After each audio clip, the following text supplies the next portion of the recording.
ऐसे। पहले मुझे चाहिए ये जो फोर्स और रेडियस वेक्टर है, radius vector define the position of an object with respect to the fixed point. ये रेडियस वेक्टर ही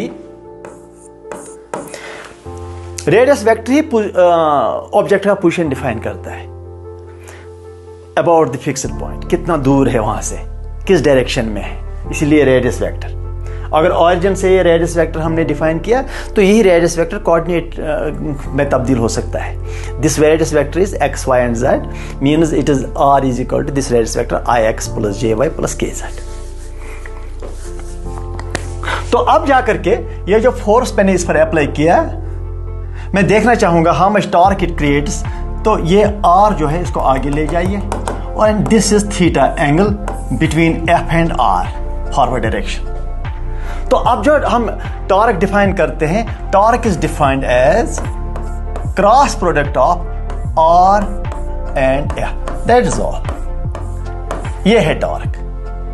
मतलब अगर आर क्रॉस एफ सर्वाइव किया, अगर इसने सर्वाइव किया, अगर ये कुछ वैल्यू इसका हो गया तो समझो it will rotate about this point. Torque has been created on this object about this point.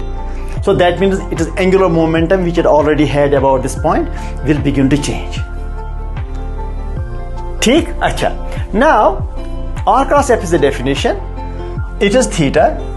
तो ये सेम एज वो जो angular momentum R cross P का डेफिनेशन था, ये R क्रॉस F है. तो अब टॉर्क जो है, टॉर्क का मैग्नीट्यूड जो है, that is RF sine theta. Direction तो पता ही आपको, that is perpendicular to R and F plane.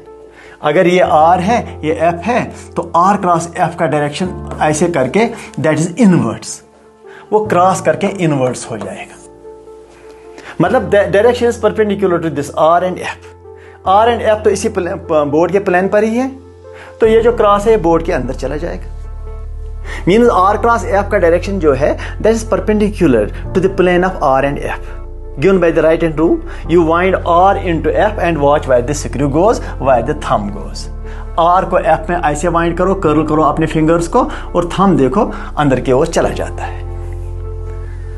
अच्छा, और यहां पर और एक चीज मैं लिख सकता हूं. अगर इस F के वही दो पीसेस करता हूं तो यहां से F cos थीटा होगा और यहां हो जाएगा F